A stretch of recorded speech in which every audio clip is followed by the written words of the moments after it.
tutok sa kaayuhan ug kamatuoran. Kredibilidad mao'y gibarugan.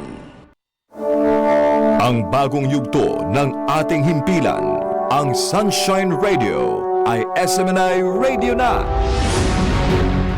Patuloy kaming magbibigay ng mga balita, impormasyon, serbisyo at inspirasyon para sa Diyos at sa Pilipinas nating mahal. Ang SMNI Radio ay magsisilbing totoong boses ng bayan at maaasahan sa panahon ng pangangailangan. Handa ang SMNI Radio na maging kasama sa bawat yugto ng buhay ng mga Pilipino. Inyong maaasahan na patuloy na magsusulong ang SMNI Radio ng pagbabago at pag-unlad.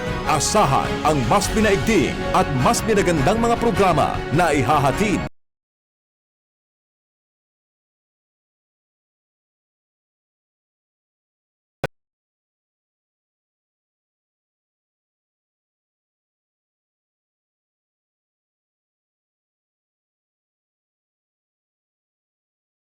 Silbi sa inyo.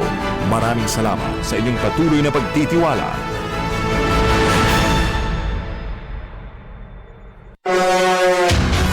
Serbisyong Kapartner ng Bayan. Kapartner ng Bayan. Ania ang tulumanong mupaila sa lain-laing ahensya, organisasyon, personalidad o individual nga andamugahin sa ilang serbisyong Kapartner ng Bayan. Atong sayron ang mataglaka nga nabuhat na ug angay pangbuhaton alang sa ikauswag sa matag komunidad ug sa nasud sa kinatibuk-an. Serbisyong Kapartner ng Bayan.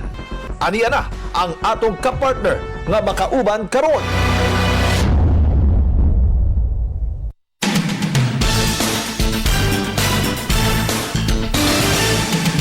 Alright, good afternoon mga partners. Welcome sa atong programang Serbisyong Kapartner ng Bayan. It's another productive episode na po ng atong pag-aubanan.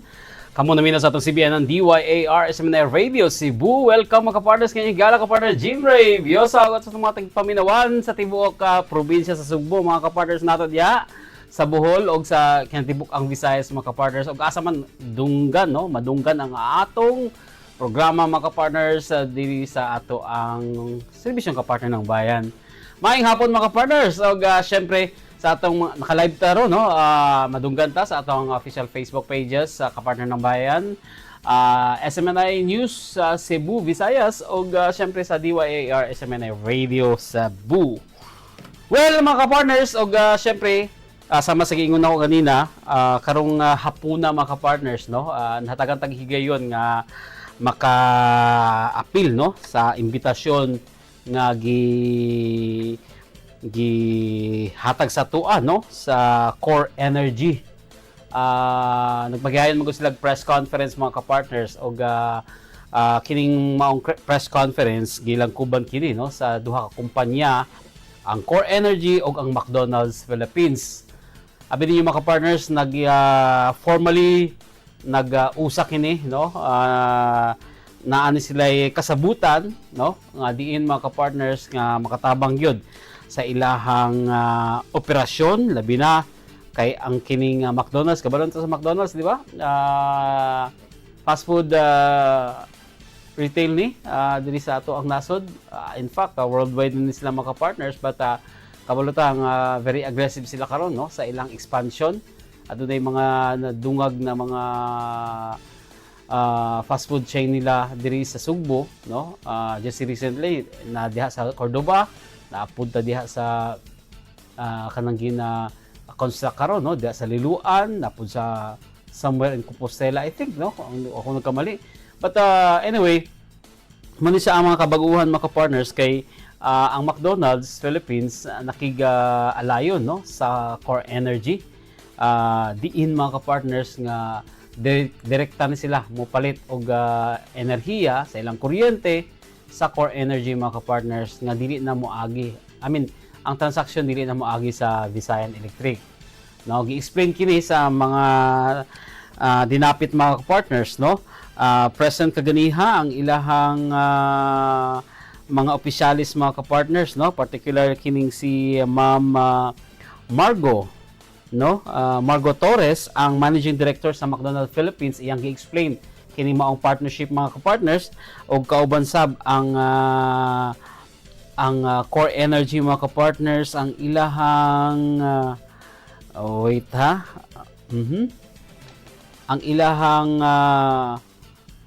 isa sa mga opisyalis sa mga kapartners, no, si Sir Marko mga kapartners, nga nakauban pod sa maong gipahigayong mga kapartners na press conference, no. Og syempre ako ni i-share sa inyo mga kapartners ang nahisgutan kay nindot po kayo ni siya nga mga pagtulunan, especially sa mga kumpanya karon nga makagamit silang kuryente dili lang 1 megawatt 1 megawatt instead, no, tungod niining programa sa gobyerno karon nga Retail Competition and Open Access mga kapartners framework nga diin kining gitawag nga RAP, no, Retail Aggregation Program,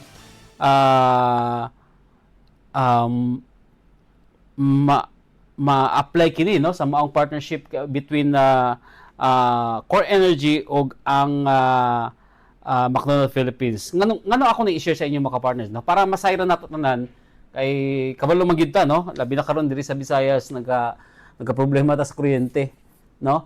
Syempre apektado ang atong mga negosyo, especially sa mga businessman, sa mga naayong mga operations pag ani nga perminti lang ma-brand out, no. Syempre ikaw ang mga negosyo nagadepende ni sa kuryente, no, sa energy, labi na sa suga, sa ilahang mga freezer kung involved sila sa food industry, no, di ba?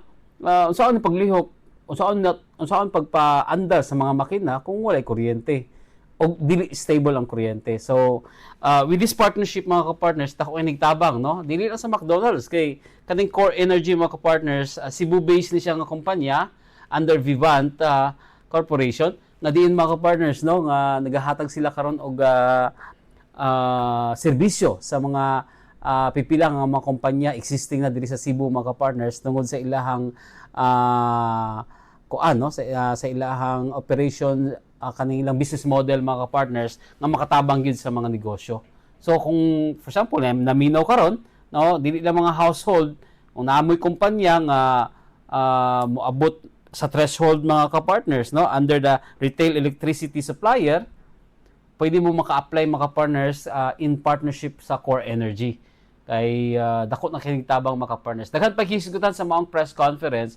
Di ako dugayon mga partners, no, paminawon na to ni siya para di na magdugay. Ang gipahigayong press conference sa McDonald's Philippines og kauban ang COREnergy, mahitungod ni ini ilang partnership mga partners sa retail electricity supplier, mahitungod sa retail electricity supplier, kauban ang Vivant Energy nga mo'y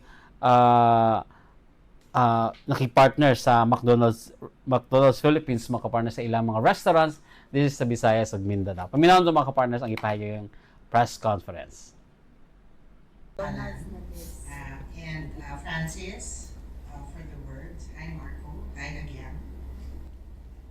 So first, thank you to the media for joining. We really appreciate that you're here because this is such an important partnership. Okay, so even for McDonald's and not just for COREnergy. I thought I'd step back a little and share about McDonald's specifically in Cebu. So we have been here for more than 3 decades. I think the first store was Jones. Yeah, Jones. It's still there. And it opened in 1992. Today, we have 38 stores across Cebu. And we just opened 2 new ones this year. Marigondon and Tipolo Mandaue, which I visited yesterday. And we will open 5 more before the year ends. So you can look forward to SRP Talisay, Casa Mira Guadalupe, Yati Liloan, Compostela, and ICM Cebu. Actually, we were there already. We closed and then we will relocate to a new site in ICM. So that's really a sign that we are very committed to the expansion in Cebu. currently in the Visayas, we have 100 stores. Okay, and then if you add Mindanao, that's about 75. That's only 20% of our total store base, which now counts at 862. So we're very eager, okay, to expand in both regions, in the Visayas and in Mindanao. So aside from our stores, we also have Ronald McDonald Bahay Bulilit. So this is a flagship program of our charity of choice, Ronald McDonald House Charities. We have 3. One in Cebu, one in Mandaue, and one in Lapu-Lapu. The Bahay Bulilit is actually a learning daycare center. So it is to support early care and childhood development. I don't know if you're aware, but the government numbers is there is a gap of 33,000 daycare centers in the country. We are going for 100, but we really can't do it alone. And it's important that at that early stage for a child, 90% of their brain is when it develops. So when you hit 5 years old, it's very difficult to reverse, okay, that gap, okay, that was missed. So in one other forum, Secretary Angara, although DepEd really doesn't cover early care childhood development, they start at the basic education, he did share that only 19 to 20% of children have actually been to a daycare center. And that's because there are few daycare centers. So this is an important flagship project for us all over the country. Aside from that, more about the brand. If you think of McDonald's, part of our brand DNA is value for money. We want the menu offers to be accessible and affordable to all the Filipinos. So we offer you safe and quality food. And it's become quite challenging to maintain our profit margins lately because of the fuel price increases. And we also partner with more than 100 sub-franchisees who we call owner-operators. In fact, in Cebu, we have 4 sub-franchisees. Out of the 38, 7 are their stores that are sub-franchised. The rest are company-operated. So if that is the challenge, and it's also going to put pressure on our business partners, we had to find ways to optimize our operation. And that's precisely why, and this is where COREnergy comes in. It is a significant savings on utilities for us. I don't want you to just look at it as a cost savings exercise. I can say cost optimization and it sounds better, but really the truth is we're a business. We have to stay sustainable, and same with our business partners, to be able to continue to keep our prices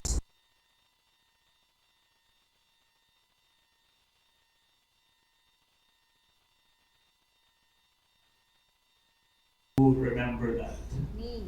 Yes, right. It was a very exciting time for us because for those Cebuanos going to Manila, our highlight was bringing McDonald's back to Cebu.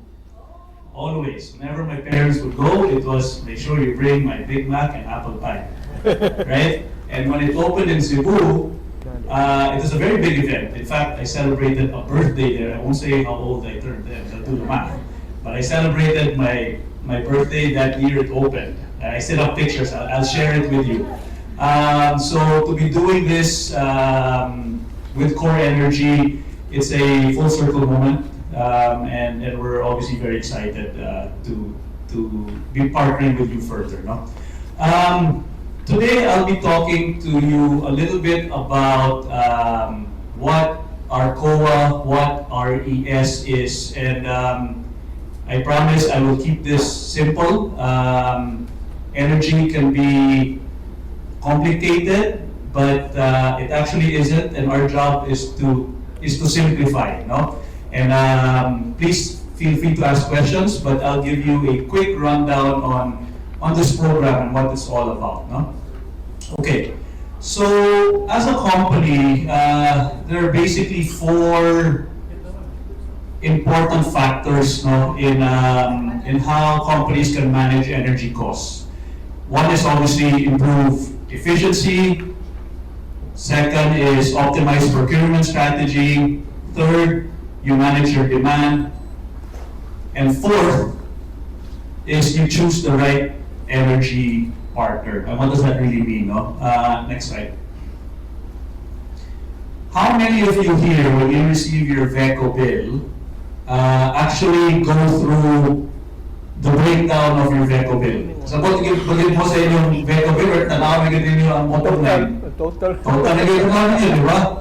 Okay, so when you look at your VECO bill, the largest component is your generation charge. Over 50% of your VECO bill is from generation. All the rest are, they add up, no? Distribution, transmission, all of these things. Now, COREnergy comes in, and we can directly affect this generation charge of over 50% of the bill, no? So we can minimize this by coming up with our own supply. Because if you think about VECO, VECO is what? A distribution utility. Yes. They are not a generation company, no? Our job as COREnergy is to come up with the best generation solutions for ultimately the customer. Next slide. So in the past, companies didn't have a choice. Basically, you receive your VECO bill and Margo na. Unahin yung bill. Human, no? Karon, after our COA was launched, and I'll talk a little bit about our COA later, you actually have a choice now. The customer has a choice where they can source out their power. So in the past, it was basically from generation to transmission, distribution, then to customer. Karon, you can actually choose your generation source. No? Next slide. So our COA, what does our COA mean? Retail Competition Open Access. This was actually, you probably think, bago pa siya, bago na program, but actually, dugan na siya. This started in 2013. But when it started, it was very specific to the very large consumers of energy, around 1 megawatt and above of consumption. What does 1 megawatt mean? No? Basically, kung inyong bill is in the millions, then you can go after this program. But the ERC is slowly bringing that threshold down. In fact, in 2016, it was brought down to 750 kilowatts. 2021, it was brought down further to 500 kilowatts. 2024, actually, yeah, phase 1, there were different phases introduced. But the key milestone here is in June of 2026, it was reduced to 100 kilowatts. Now, so a very big change and difference now from when it was initially introduced in 2013 of 1 megawatt. So basically, smaller consumers, SMEs, now can avail of our COA. No? Next slide. So COREnergy. Basically, what kind of partner are we? No? One is we obviously understand your operation.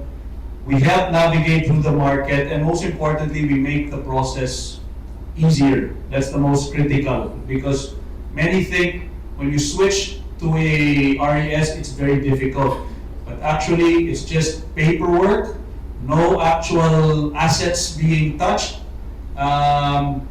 It's purely giving instruction to the DU that you want to switch. It's that simple. And it will take 90 days for an initial customer, and for a regular customer, if you are with an existing RES, it only takes 30 days. But it's that simple, no? Basically, a bunch of paperwork that COREnergy ultimately does for the customer. So our mission, our main mission is to make energy simple. That is by far what supersedes everything else. No? Again, people think energy, libog, dagang kay mga process, but actually, it's not. No? So these are the main points or our mantra. We want to be proactive, we want to be dependable, and we want to be easy to work with. Next slide. So a little bit about COREnergy and Vivant. So Vivant is our parent company. COREnergy is a business unit of Vivant, and we handle the retail energy supply of Vivant. No? But Vivant is mainly an energy company with different sources of energy from all over the country. No? We have different kinds of technology as well, from coal to diesel to obviously our renewables, which we are pushing very heavily on, both wind and solar, no? And eventually batteries. And we are obviously also affiliated with Visayas Electric. No? They are our partner as well. And just to mention, with Visayas Electric, the partnership obviously goes a long way. Because of our relationship with VECO, it makes the switching process much simpler, faster. We have relations with them. If there are issues, we can obviously discuss it directly with them. So that's a, I guess you can say from basketball, home court advantage. We have that on our side. So some of our customers, so we've closed quite a few this year when the threshold was reduced. So I'm not going to go through all of them, but we have customers in the industrial and manufacturing segment. Manufacturing being the biggest industry that we cater to, and commercial and the other sectors. No? So New Star is our largest account to date in terms of actual capacity. We closed them last year. So you'll see many local brands, Cebuano brands, obviously McDonald's being here in Cebu, the Toyota Group, the Borromeo Motoring Group, Marko Polo, Cebu Landmasters, Julie's, Mabuhay Tower, and several schools that are in Cebu.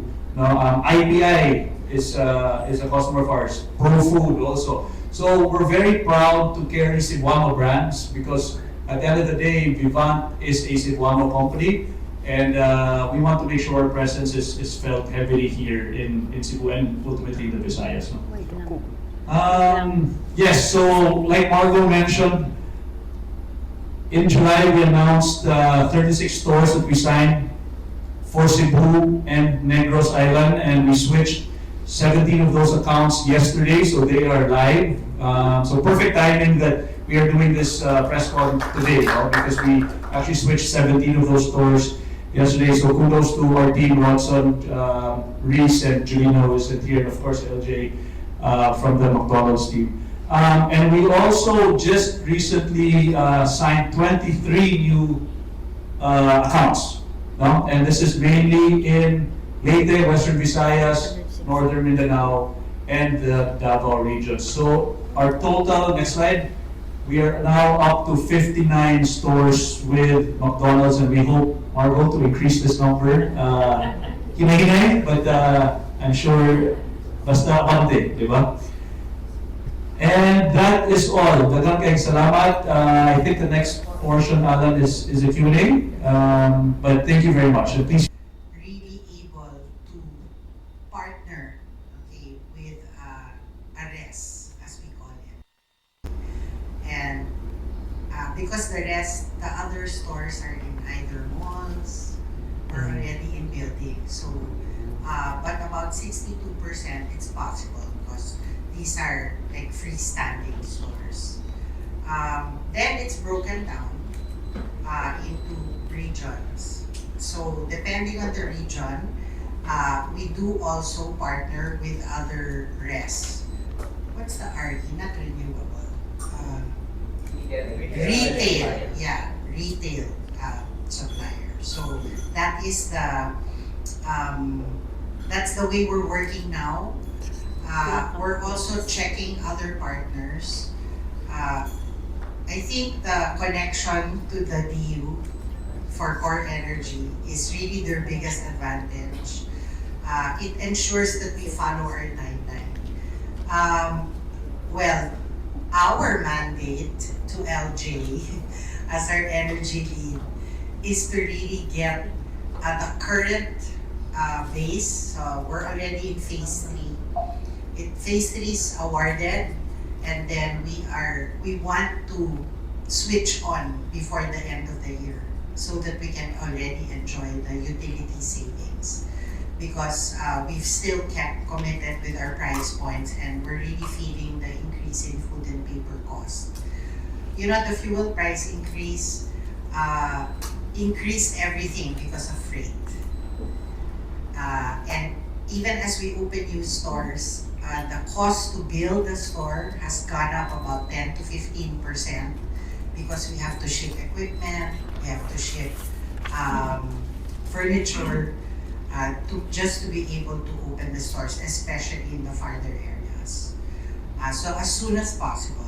But we will continue to open stores, which is where the expansion comes in. And then we need to group them and aggregate them again. And then we will once again go into, for next year, a phase 4, a phase 5. Okay, so I think it's a moving target.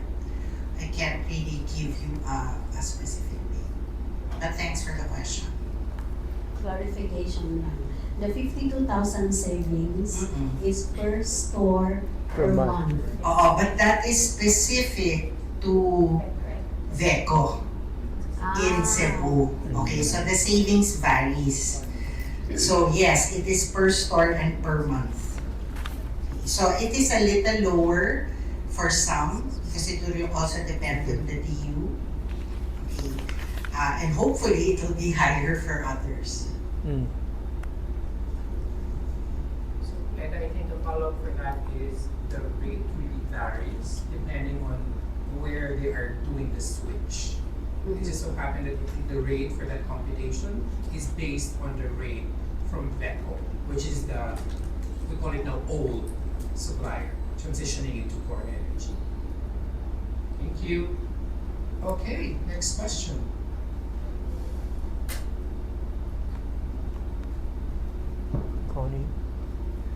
Hello.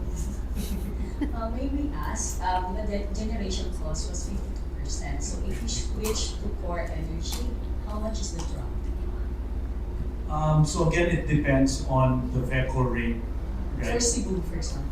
Because also Cebu and VECO, every month the rate changes, no? But to give you an average, about 10 to 15%. That's the ballpark figure. No? Obviously, if it goes up, then you save more. But that's a good range.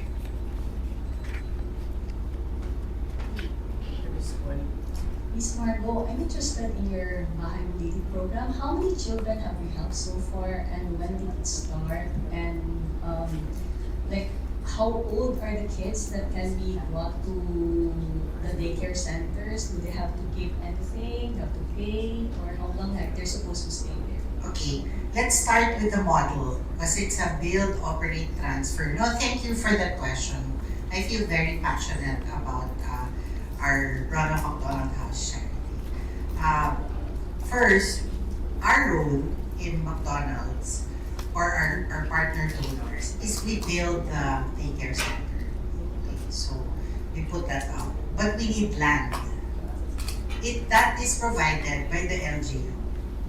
Okay, so that's their role. So we talk to the LGU, we ask, do you have maybe 100 square meters of space? We tell them we will build their daycare center. Then we turn it over. So we transfer, so build, operate. It is them who will operate. It is the CSSD. So the City Social Services Department. So it's the DSWD of the LGU or the municipality. So they're the ones with the trained and skilled workers to deal with younger children. So that's all on government. So essentially our role is to build it. We renovate also the currently 56 bahay units that we have. And then we started in I remember Read to Learn was 2002. This was before, maybe in the late 90s. Because Ronald McDonald House Charities is celebrating its 30th year this year, so it started in 1996. Okay. As to how many children so far at the 56, 67,000 across the 56. Yeah. Wait, I'm trying to remember the first Bible reading. Ang tagal mag-buffer ng archives ko. Matagal na eh, no? 23 years na kasi ako sa McDonald's. Mabagal yung aking memory. O, 2002. Yeah. Yeah. Which was about the same time we did Read to Learn as well. That's another project. Yeah. Thank you for that, Ms. Marko. Thank you, Ms. Connie, for that question. We'll have now Kath. Go ahead, Kath. Sir Marko, may we know how many more companies switching to COREnergy this year? What are their targets? And may we know also what are the challenges, sir, in terms of convincing more companies to switch to RE? Yeah, switch. No, good question. Very good question.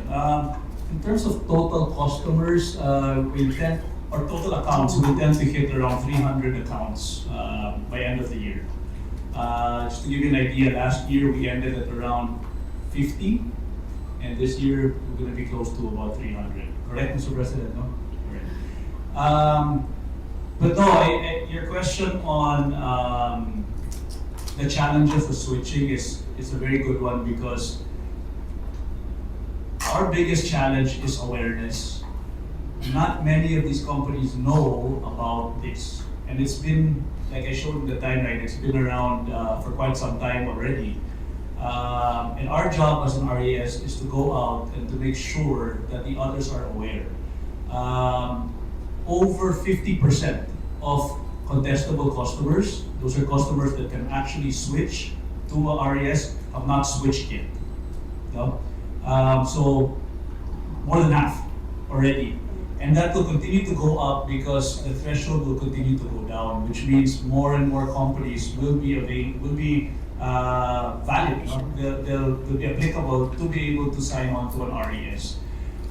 So really, our job is to go out there and make it aware that it's possible, you know, because many don't know. That's the biggest challenge. And I think that this is a perfect timing for us to really on your support as our partners from the media to really push out the message about, you know, how it is switching the benefits of being an RES. And I think that's something we've been trying to push on the provider side, which is COREnergy. Perhaps I'm not trying to add anything to that education piece with the media. I think what's also very important is that to help customers realize that it's actually quite simple, quite straightforward. But you have to work with the proper group to be able to do it. And working with a group like in Visayas, because of our ties with VECO, is certainly one way. But the other thing that we do is in COREnergy, we're very proud, we talk about the 3 M's, parang McDonald's. So the 3 M's is that we always say that we're masigasig, we're maaasahan, and we're madaling maayos kausap. So what that means basically is that when you work with COREnergy, we'll simplify energy for you. We'll take care of everything, we'll take care of all of the documents, we'll handhold you every step of the way. So maybe later on we can get a testimonial from LJ.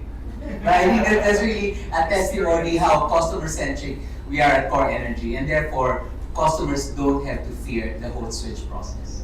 Thank you.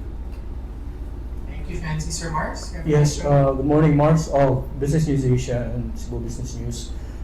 Cebu has been, experiencing power problem currently. I'd like to know what the impact of, switching to COREnergy. Will it help mitigate the problem, or what are the benefits of switching, sir? Yeah, so it's a bit of an unfortunate time for Cebu, because of, I'm sure you all know what's been disclosed now, several power plants are down. So at COREnergy, we we source out our power from separate, different sources, not from the same sources, obviously, as VECO. No? So we have a pool of supply, and it can be from the Visayas, it can be from Mindanao, it can be from Luzon. No? So from that pool, we can then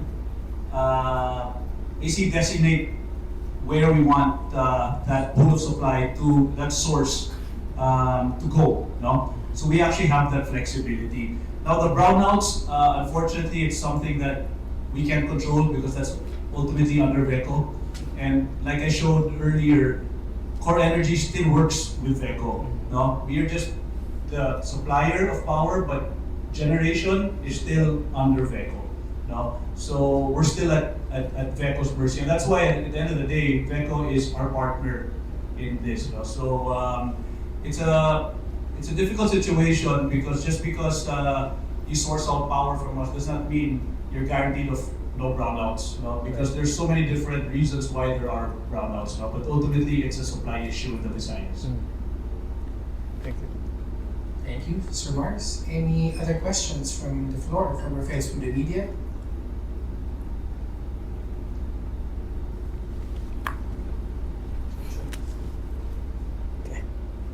Sir Marko, good noon. Sir, how to qualify kung usa ka certain company want to partner with you? Usa kung pag-qualify siya, Sir Marko? So, like I mentioned kanina, no, the threshold has now dropped to 100 kilowatts. No? So it's basically 100 kilowatts of peak demand. No? So what a roughly, sign would, somewhere 100 kilowatts, mas sa yun, sabton kung pila yun ang bill.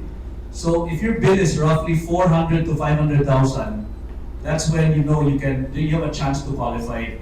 So then the customer approaches us, anybody from our team, Ronson and Reese are here, no, our sales leads. They contact us, they send us their VECO bills, no? Tanaw na mo ilang consumption, ilang load profile. Then we can that's the start, no? We receive the VECO bills, we look at the load profile, then we see kung ma-qualify sila. Once we give the go signal, dali na kayo na, 3 months, then you switch.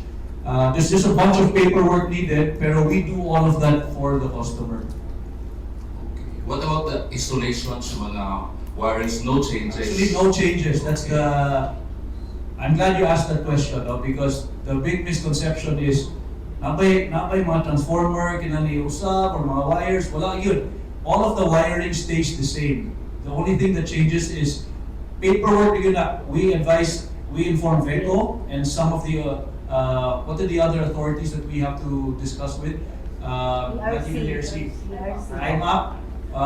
We just inform them. Kanya, kami na bahala sa paperwork, diretso na. After 3 months, mag-switch na. So, no actual asset requirement, connection needed, nothing. Only the smart meter that we need to change. But that is on VECO side. No? So VECO just has to change the smart meter. They put a more advanced meter to replace the old one. Thanks for pointing that out. What about the payment, sir? So, ang billing? Ika na mo. So we consolidate with VECO. Now the bill becomes a COREnergy bill na. No? So when you receive your bill, hindi na siya VECO bill, COREnergy bill na. But some of the information is still from VECO. Pero kami na bahala na, copy-paste na mo ang information sa VECO. Because as I showed, katong generation, katong breakdown without, all the other portions of the bill will still stay the same. Ang generation na mausap, katong distribution, transmission, katong upan, copy and paste ito sa VECO bill. Sige. So, sa pag-save, sir, compare sa billing sa VECO, so lower ang rates ninyo? Lower ang rates sa generation. Because we source out our power directly. So VECO also source out directly, but we have access to source from different sources. VECO mo they're contracted. Contracted sila sa ilang, they have their own contracts, no? Kami, we can go out to any supplier all over the country and see who can give us the best rates, the best deals. So we're not limited to our supply. So the 500,000 will drop now to how many thousands? About 10%.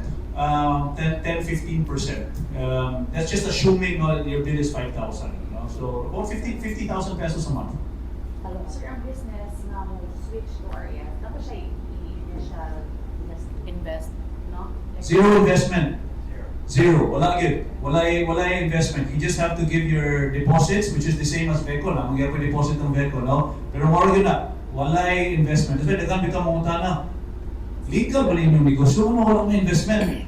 This has been around, like I said, no, for quite some time already, and it's really that simple. But I'm glad you're asking these questions, because these are the questions that the business owners ask. Because a lot of them wonder, ano, wala mo nag-introduce sa una pa. But it's actually been around, kulang lang yun push. And that's where we're hoping that that you can help us with. And ma-feel nila, sir, ang savings. After 3 months. After 3 months, once they switch, ma-feel tayo nila, makita tayo sa ilang bid. Sir, you've been partnering with businesses. Any plans to bring this to household, not really individual household, but subdivisions? That's a question to ERC. I'm not going to answer their behalf, but I know that the push is to further reduce the threshold, and ultimately the goal is to reach residential. I don't know when that will happen, but I know that's the goal. Kina ang minimum ganit na? Around 100 kilowatts. 100 kilowatts. Monthly peak demand. Sir Juliet, if you have a follow-up. I'll ask the practices. You can aggregate. Yeah. To add more about yung question kanina ni Kat on where it is being sourced, we'd like to maybe put more context on us being a gen tailor. Francis. So, ito pong program na to, which is the Retail Electricity Supply, this is a program of the DOE of the ERC. So it's been around for some time.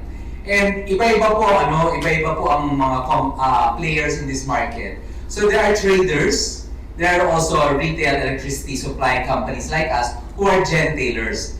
Ang pagkakaiba po ng trader, sabi nga po ni Marko, pwede kang mamili naman ng kuryente. And then parang if you buy electricity in the spot market, then you can sell it, you can make a margin. Kami po sa Core, we are different because we are part of the Vivan Group, we're a gen tailor. So what that means is that we generate our own power, and then we have around close to a dozen power plants all over the country. But we also commit to long-term projects. So marami po rin kami projects na nilalapitan kami, mga nagtatayo ng wind farms, nagtatayo ng solar farms. We also get from these suppliers. So ultimately po, bine-blend namin yung overall price, kaya napapababa namin. And that's really the power of choice. So yung ating po mga customers ngayon, dati nakatali po sila sa distribution utility, but because of this program of DOE ERC, now they can choose who they can get the power generation from, and usually it's about 10 to 15% at the very least po. Here. Hello. So, what's the difference ninyo sa WSM? Because ako as company, for example, I can go directly to WSM, right? Again, good question. As you know, WSM is volatile. There's some months, mabuk yung presyo sa WSM. Actually, every day, every 5 minutes, manausap ang presyo sa WSM. So there are times that ubos kayo presyo sa WSM, nasa times taas kayo presyo sa WSM. No? So it's very volatile. What we can offer is a fixed rate. No? For how many years? We can do at least 1 year. 1 year fixed contract. So at least from a business owner's point of view, once you have a fixed rate, dali na ma-compute. For budgeting purposes, it's based na lang on your actual demand. Kung WSM ka, volatile kayo siya. No? So the big advantage with an RES is you can offer fixed rates. That's the big advantage. The big Pila daw difference. ang fixed rate ninyo now? It's something we Well, we can discuss that later. But the price varies. No? The price varies. But it's again lower than the VECO rate by about 10 to 15%. Wow. And this is over McDonald's coffee. Yes. Yes.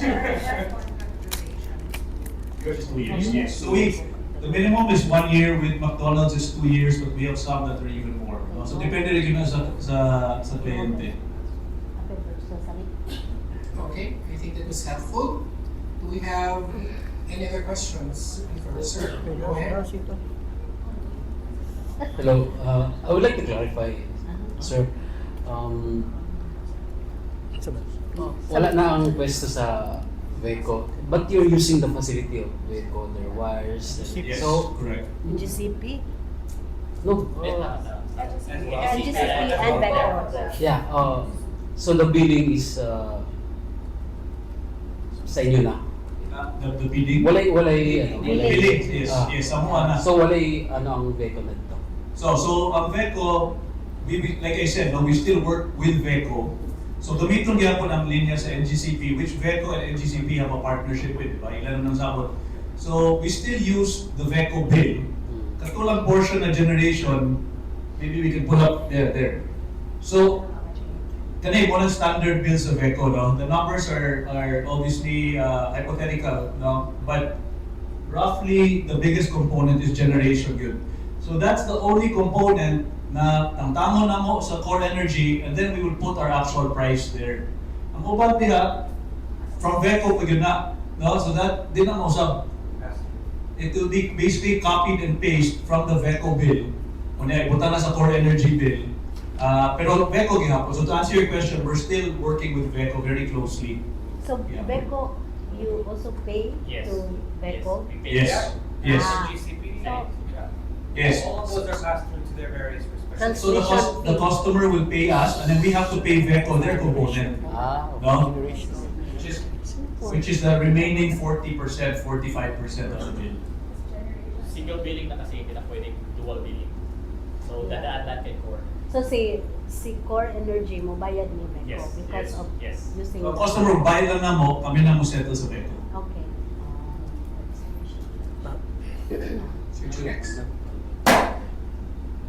Sir, clarification sa what if kung doon ay problem ang among connection from the building to the post, who will respond? Di na may maka-ask sa Veco. So Veco gihapon na. Veco gihapon na. But because of our relationship with Veco, so we can assist, no? But that's all Veco. Keep in mind lang, Veco is still responsible for all of the lives, all of the assets. Veco gihapon na. Amo is purely powering Veco. Okay. What if ang usap ka company dili makabayad, so like Veco doon na sa mo But isn't doon na sa mo limit o when 3 months, 2 months. Same as Veco. Okay. And maybe just to clarify, no, to further add to the question kanina on charges with Veco or McDonald. This again, no, just to remind everybody, this is a program of the government. So this is the same for all. Like if you are doing RES and contracting an RES, whatever part of the country, there are those charges. So it's not special to us and to Veco. So it's in a way, it's a universal, charging, if you may call it, on who is your original provider, to whom you are switching to. So it's not special to us. Correct. Yeah, thanks for re-emphasizing that, Alan. We're talking about Veco, obviously now, okay, Veco na yun ang DU sa Cebu, no? But it's all of the distribution utilities the rests have to work with, no? That want to do the switch. Since a company, wala siya investment, can I partner with another res company also? Yes, definitely. It's not limited to just COREnergy. There are over 50 reses in the country. So that's, I think, the beauty of our COA. It gives the customer the ability to choose. You go out, you source out from different reses, and ultimately you make the decision. This is for McDonald's, sir, no? Because McDonald's is planning to open more stores in Cebu this year. Will these stores be automatically connected to COREnergy? Okay, that's wishful thinking for COREnergy. Now we really have to go through the process. We're quite strict about that. We check usually 3 retail and electricity suppliers, and then we check their rates, and then we check on different aspects, not just on the cost, but the ability to implement. I think that's why we're at the stage and the contract duration is 2 years, So it allows us time to assess who would really be the best partner. But so far, COREnergy is like the first one to switch on, and the relationship really with VECO makes it easier. So I won't share anymore the other pain points we've had with other suppliers where we experienced, I think, if the rest doesn't have a strong relationship with the deal, it will impact the implementation timeline, and then it becomes now the problem of the customer, meaning for the business. So that's an important factor. Thank you. Sir, do we have partnership also with Sebeco 1 and 2? Considering that Beco is just limited to... Yeah, no, we can work with any of the distribution utilities. But at present, we don't have. Do we have any? Yes, we have, huh? We have some switch. Yeah. So we have some already. Yes. Miss Wang? Happy Good morning to birthday. Ma'am Margot. Why does McDonald focus on early childhood for your corporate social responsibilities? And how do you decide, how McDonald decide on which communities kanang mahimo siyang ma-recipient sa mga project? Okay. So it's not just early care and childhood development, it's actually education in general. So our chairman and founder, Dr. George Yang, the real reason he brought McDonald's to the Philippines 45 years ago is he really wants to give an opportunity to the youth. So at the moment, we have an employee base of 75,000. And the crew in the store, 70% are working students. So because we offer flexible work arrangements, so they are able to earn money and earn a degree at the same time. So that's really been the mission of George Yang. So it's making sure they get an educational degree. We continue their education with training. So we upskill both the crew and our managers. And then the early childhood care and development is also part of the education advocacy. So recently, part of the commitment to education is, we renovate about maybe 40 to 50 stores a year. And all the furniture, we have to change that because we have a new design. So that furniture is just in the warehouse. So we partnered with Junknut. They repurposed the furniture to chairs and tables for public schools. And then we actually we donate it to public schools who need it. So we've been to Isabela, I think Osamis, Laguna, even Cebu. How do we decide? It is the availability of the land, the space, and the willingness of the LGU. Because, they can provide space but they're not able to operate it. So it's up to them. So if a CSSD of the LGU says, we're interested, then we line it up. It's also advantageous if we have stores nearby. Because then our people can monitor how the viability is, what kind of repairs are needed, also for its maintenance. So even at least one store and the distance from our store. Thank you, Ms. Margot. One more question. Sir, go ahead. Thank you, Margo. Ma'am, with this development, are we expecting better services for McDo? Of course, with the savings, baka bababa ba yung presyo or anong pwedeng ma-expect po ng mga customers? Free French fries. Well, so far, the customers are very happy with our price points. When we look at our research, we're already seen as probably the best value for money. Because, where will you go? For 99 pesos for our chicken McDo. It's bigger. Oh, yeah. It's juicier. It's crispier. And then every time you go to us, if you have a McDonald's app, You earn points, and you can use the points later to redeem. O, saan ka pa? I think that's really the best deal, value deal. I hope you have our McDonald's app. Yes. Not Okay, yet. so you can download now. Okay. My price.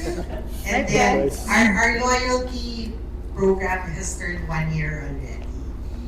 So people are really using their points to redeem either food. I think at 100 points, you have regular fries already. And then at 250 points, you have a Big Mac, right? And BFF fries as well. You can also redeem chicken. Of course, you have to earn the points. So the more you eat, the more points you have, and then, the more food you get. Recently, people redeemed special merchandise, which was our jacket. Oh, and then we even have the tumblers, and that comes once in a while. But please download the app, because every day there is a deal that you can use, breakfast, lunch, dinner. Okay, I think that's the end of today's session. Really interesting. Alright mga partners, no, atong nadunggan ang gipahigayong press conference sa McDonald's Philippines kauban ang COREnergy mga partners nga diin dako kay katabang, no, dako kay natabang ni in terms sa ilang operations. I-explain man nito, no, ni Ma'am Margot at the same time ni Sir Marko mga partners ang may tugod ni ining partnership nga dako kay kahimuan sa ilang operations. I do hope, no, kani magpadayon kay magmindot man gini siya nga partnership, dili na kaayo hassle in part sa mga businessmen. Pero sa mga household, wala pa yata ni siya na-apply kay pila ra may consumption, no, sa matag household.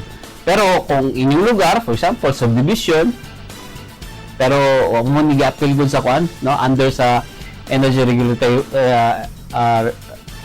Regulatory Commission na diin mo nagahatag og katungod, no, sa COREnergy to operate their company para matabangan sa din, no, in other form kining ato mga negosyante sa pag-provide og energy mga partners. That's it. I do hope, no, nakatabang dako sa inyong automatic paminawon karon may tungod niini atong mga nisgutan, atong na-feature mga ka-partners karong episode nato sa Kapartner, serbisyong Kapartner ng Bayan. Salamat kayo sa inyong pagpaminaw mga ka-partners dili sa atong programa. Og dili nagtapos ang atong programa serbisyong Kapartner ng Bayan. Sunod na pod episode ay inyo kalimti mga ka-partners kini gara ka-partner Jimrey Biosa. Kauban nato sa technical side as ka-partner iking tibok ang management, no, sa Sunshine Media Network International. Salamat kayo mga ka-partners. Ang Diyos manalangin ka natin tanan.